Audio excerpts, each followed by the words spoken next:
History. Main article. History of Australia.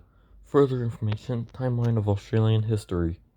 Indigenous peoples. Main article. Prehistory of Australia and Indigenous Australians. Aboriginal rock art in the Kimberley region of Western Australia.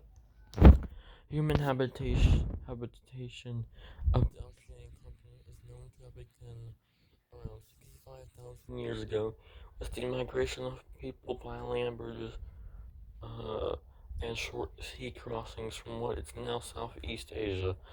The Majababi rock shelter in Arnhem is recognized as the oldest site showing the presence of humans in Australia. The oldest human remains found are the Lake Mungo remains, which have been dated to around 41,000 years ago. These people were the ancestors of modern indigenous Australians. Aboriginal Australian culture is one of the oldest continual cultures on Earth. At the time of the first European contact, most indigenous Australians were hunter-gatherers with complex economies and societies. Recent archaeological finds suggest that a population of 750,000 could have been sustained. Indigenous Australians have an oral culture with spiritual beliefs based on reverence for the land and a belief in the dream time. The Torres Strait Islanders, ethnically Melanesian, obtain their livelihood from seasonal horticulture and the resources of their recent seas. The northern coastal waters of Australia were visited sporadically for trade by moccasin fishermen from what is now Indonesia. European exploration and colonization. European exploration, main article, European maritime exploration of Australia, European land exploration of Australia, and history of Australia, 1788 to 1850. Landing of James Cook at Botany Bay on on the 29th of April 1770 to claim Australia's eastern half for Great Britain. The first recorded European sightings of the Australian mainland and the first recorded European landfall of the Australian continent are attributed to the Dutch. The first shipping crew to chart the Australian coast and meet the Aboriginal people was the Duyfken, captained by Dutch navigator William Johnson. He sighted the coast of Cape York Peninsula in early 1606 and made landfall on the 26th of February 1606 at the Pennefather River near the modern town of Weipa on Cape York.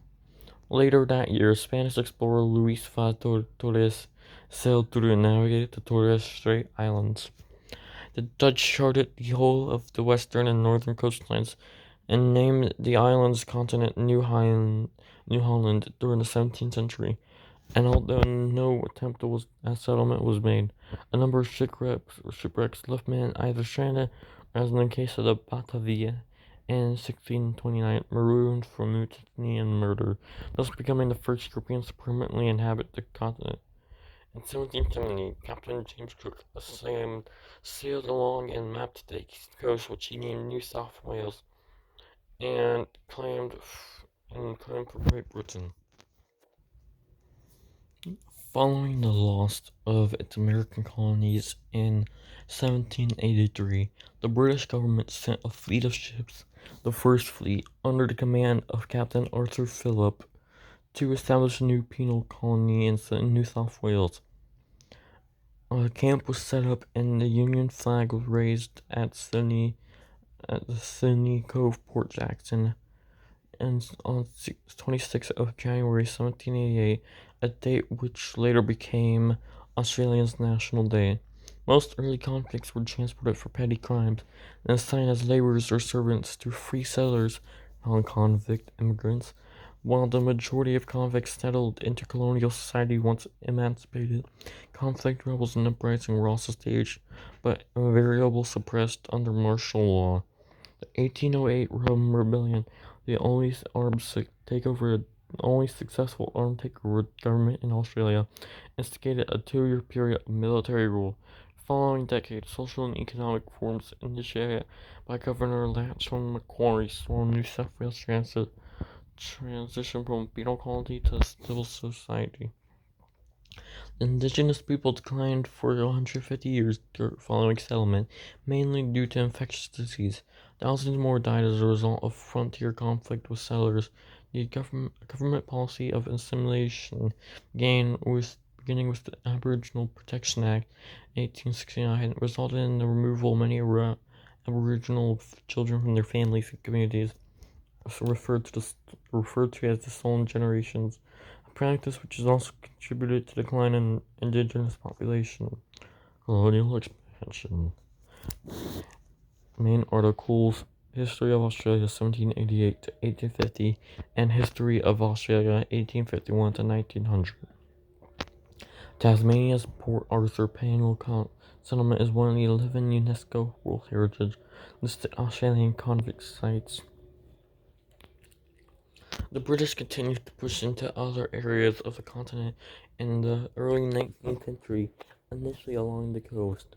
In 1808 and 1803, a settlement was established in Van Diemen's Land, present-day Tasmania, and in 1813, Gregory Blaxland, William Mawson, and William Wentworth crossed the Blue Mountains west of Sydney, opening the interior to European settlement.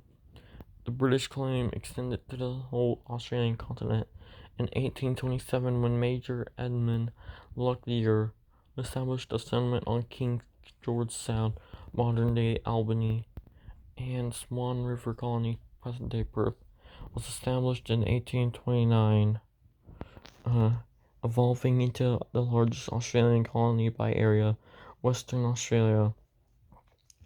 In accordance with population growth, separate colonies were carved from New South Wales, Tasmania in 1825, South Australia in 1836, New Zealand in 1841, Victoria in 1851, and Queensland in 1859. South Australia wasn't founded as a free province. It was never a penal colony. Western Australia was also founded free, but later accepted transport convicts, the last of which arrived in 1868, decades after transportation had ceased to the other colonies. In 1823, a legislative council nominated by the Governor of New South Wales was established, together with the new Supreme Court, thus limiting the power of colonial governors. Between 1855 and 1890, 6 colonies individually gained responsible governments, thus becoming the elective democracies managing most of their own affairs, while remaining part of the British Empire. Colonial office in London retained control of some matters, notably the foreign affairs and defense. In the mid-19th century, explorers such as Burke and Wells went further inland to determine its agricultural potential and answer scientific questions. A series of gold rushes beginning in the early 1850s led to an influx of new immigrants from China, North America, and continental Europe, as well as outbreaks of bushranging and civil unrest. Later peaked in 1854 when Ballarat miners launched the Eureka Rebellion against gold license fees. Federation to the World Wars. On main article, History of Australia, 1901 to 1945. See also Federation of Australia, Military History of Australia during World War I, and Military History of Australia during World War II. The big picture, painted by Tom Roberts, depicts the opening of the first Australian Parliament in 1901.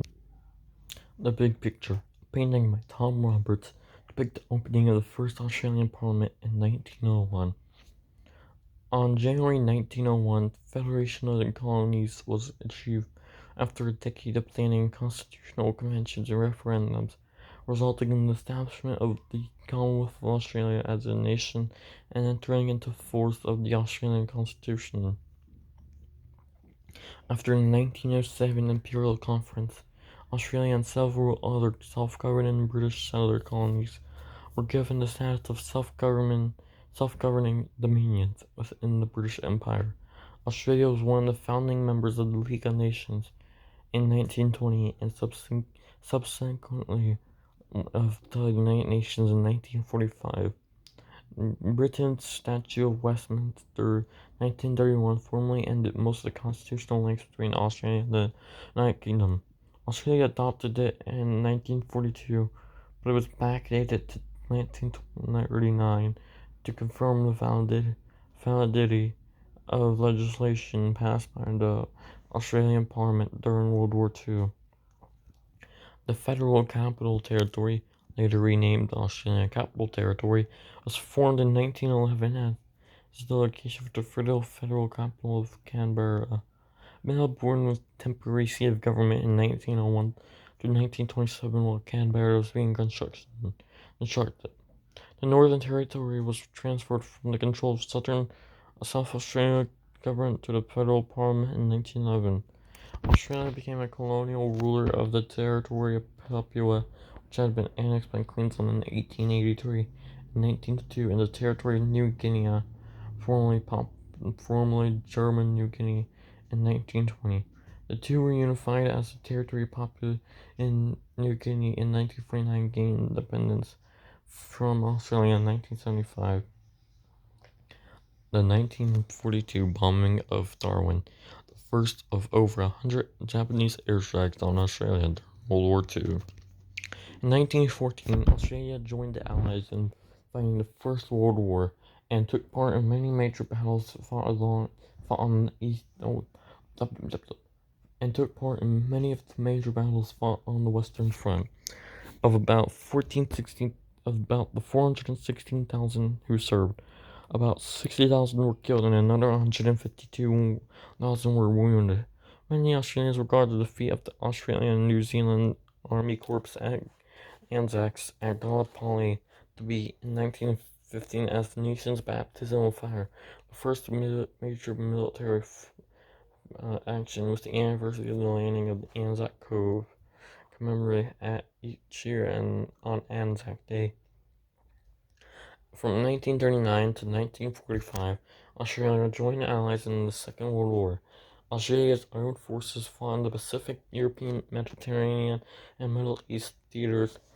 The shock of Britain's defeat in Asia in 1942 followed soon after by the bombing of Darwin and other Japanese on Australia's soil led to the widespread disbelief that in Australia that Japanese invasion was imminent, and a shift from the United Kingdom to the United States as Australia's principal ally and security partner.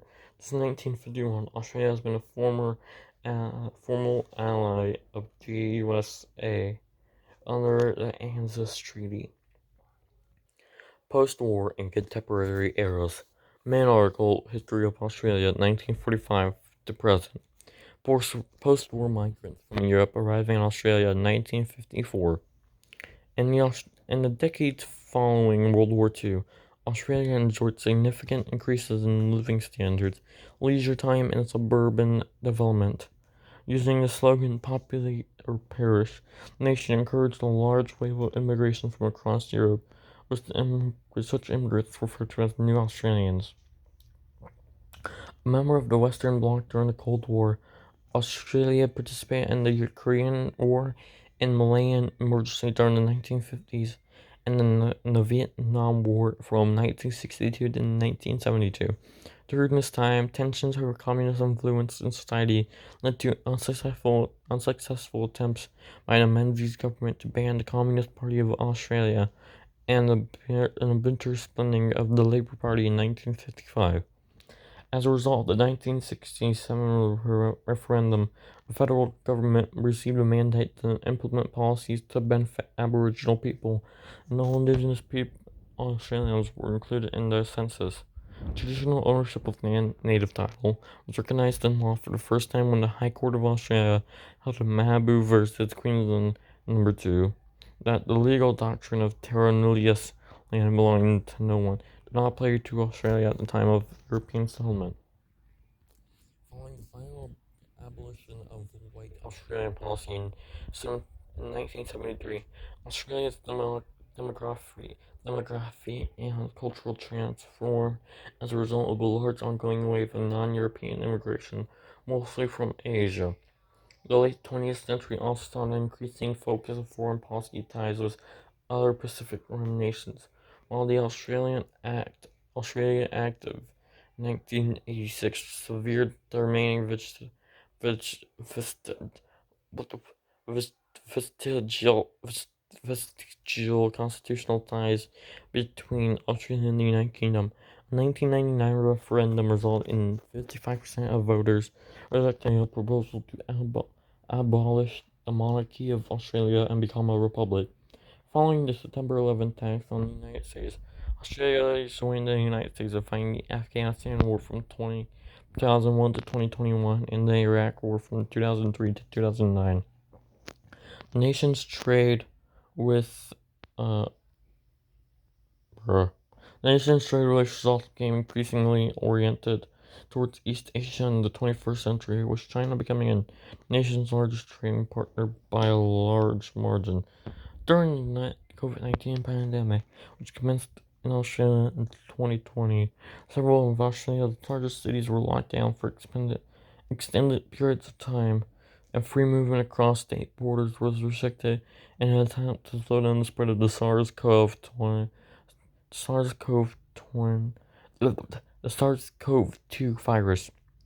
Okay, so that part was way longer than I expected, so this is gonna be just all of part two. Part three will be government and environment, and government and politics, maybe. No, geography and environment and government and politics. And then part four will be economy and demographics. I know it actually covered geography and environment and government and politics in this episode, but like that's like gonna be way too long of an episode. It's only 17 minutes. So yeah, it's gonna be it's probably gonna be the only video I have for a while. It's gonna be like over 15 minutes. So anyways, please subscribe as this took me a very long time to do. And thank you.